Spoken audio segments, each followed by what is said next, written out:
So in this video, I'm going to show you few of the string functions that you might find very useful in your day-to-day life.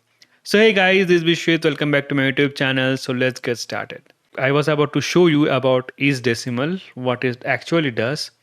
Okay, but I have also used isDigit and isNumeric, right? So how I know these functions is like they all do the same thing. IsDecimal does the same thing. IsDigit does the same thing. IsNumeric does the same thing. I thought these three functions they do the same thing. But when I thought of okay, do a little bit of research. Let's see what's the difference between them, and I came to know that okay, there is a lot of difference in them. Okay, so I will talk about isDecimal, isDigit, isNumeric. Okay, I have written few notes over here. I will share you the website that I have used to get this particular information. Okay, it looks pretty interesting. Okay, which is this particular website. Um, okay, I will try to put this in the description so that you can take a look. Okay, so the interesting thing is generally isDecimal, isDigit, isNumeric. I mean, we can do the same thing with them, like check for numbers. Okay, so let's take a small example. So let's suppose we have a number, maybe 1, 2, 3, 4. Okay, 1, 2, 3, 4 is very common. I'll take something else, maybe 104, 1024, maybe. Okay, 1024. Like, so it's a number in quotes. So it's a string, right? It's a string. This is actually a string. The value of the string is 1024, right? So we can put a check to tell is this string can be considered as a number or not? Is it a decimal or not? Okay. So it will say true because it is having all numbers, right?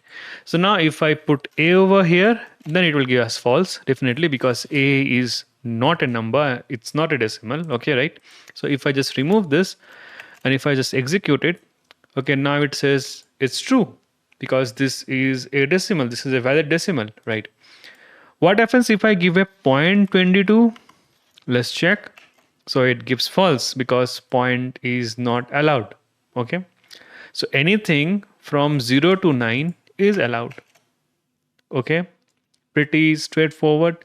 So this is the function that actually we might be using a lot, or this is a function which we should be using a lot.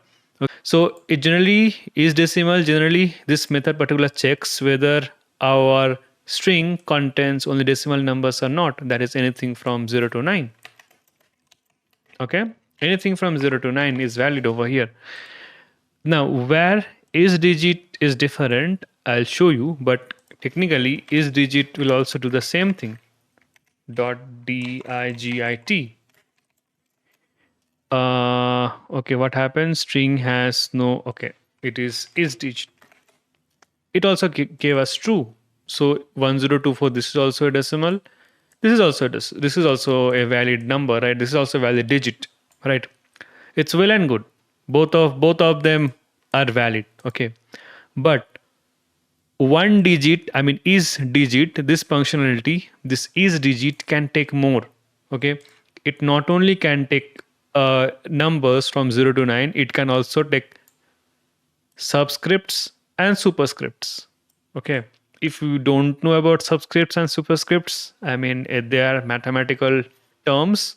Okay, so let me take this to as a Unicode value. Okay, let me print them. If I print them, it shows 2. Can you see it? I think it's pretty, yeah, it's pretty visible now. Let's make it a little bit more prominent by putting an X over here. Yeah, can you see it? Can you understand it? It shows x square, right? So now isDecimal is fine, like it is able to take all our numbers. isDigit, right? So what isDigit can do, it can take this particular thing, this particular 2 over here. If I copy, if I paste it over here, and if I run it, so you can see it's showing true because this is valid. will X work over here? Nope, because X is a letter. But that superscript, since this is a superscript, right? This is a superscript, X square, this is a superscript. This is valid. This is valid inside digit. Digit can take it. And also, it can take subscripts, right? So I don't know whether we have any subscripts or not. Okay, but it will be able to take it. Okay, yeah, we are going somewhere else. Yeah, so this is what digit can take. So it can, is digit can not only take numbers, it can also take superscripts and subscripts. Okay, pretty simple, right? I don't know where you will use it. You might use it just for maybe to print mathematical calculations, but I have never used it. I mean, I have used isdigit, but I have never used unicodes like this. Okay, probably good to know that there is something you can do like that. Now, where is numeric differs is it can not only do what is decimal can do and is digit can do. Okay, is numeric can do a lot more than that, right? Definitely you can do this 1024 dot is numeric. Okay, it will give us true, no issues with that. It can do everything.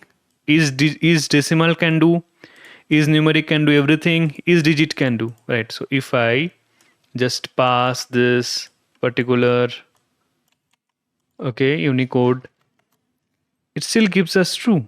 It still gives us true, right?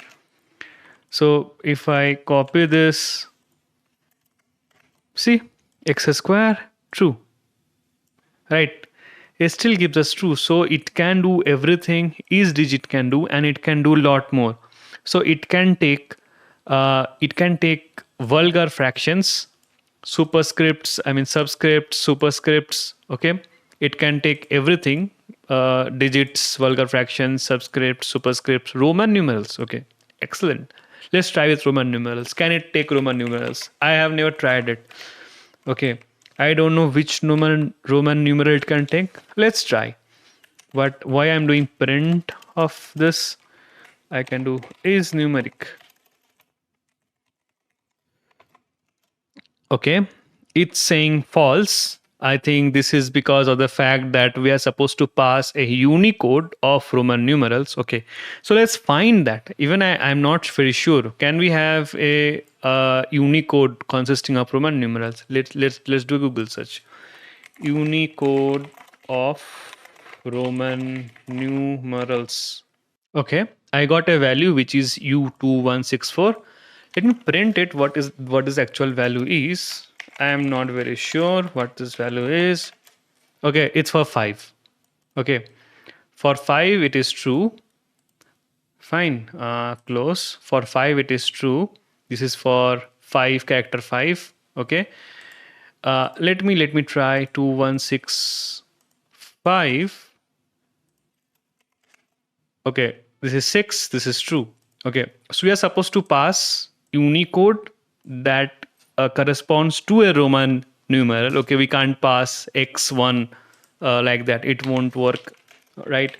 Just to show you, in case of is numeric, okay, we can't pass like this. This will give us false because this is a string character. This is vi. This will give us false. We are supposed to pass a Unicode, okay, which corresponds to Roman numeral. I know it's a little bit tricky to understand for beginners, but just know that okay, it supports superscripts, subscripts, Roman numerals, okay, currency numerators. Okay, it supports vulgar fractions. Let me show you the vulgar fraction part. Okay, let me show you the vulgar fraction part. I have the Unicode for the vulgar fraction, which is 2135u. Okay, so if I just print 2135u, it's 1 by 3. I hope you are able to see it. So let's do one thing. Is digit false? Is numeric, I mean, is I should say this should be is decimal false, right? Is digit, which is false, we checked. Now, is numeric, which is true because it supports this kind of fractions 1 by 3. Okay, so definitely you're going to use this in mathematical equations. If you want to print out equations or some kind of expressions like that, you might use it. But good to know, like I was not aware what the difference is. I knew that they do the same thing, but good to know that okay, there is a difference between is decimal, is digit, is numeric, and we can do something like this. We can check, we can print, and also good to know that we have Unicode, but this particular Unicode corresponds to this 1 by 3. What about 1 by 2? Okay, this is 1 by 10. This went somewhere else. Okay, if I do this, it's 1 by 9. If I do this, it's 1 by 7. Okay, so good to know, right? These things, these small, small things. So even currency numerators, it's supposed. So I would say that do check this out. Okay, should be interesting. So we should be able to put something like a rupee symbol or dollar symbol, something like that. Okay, so I think that's all for this video. If you found this video helpful, do press that like button. If there is anything, any doubt, any issues, do let me know in the comment section below. And I'm going to see you in an awesome upcoming programming video.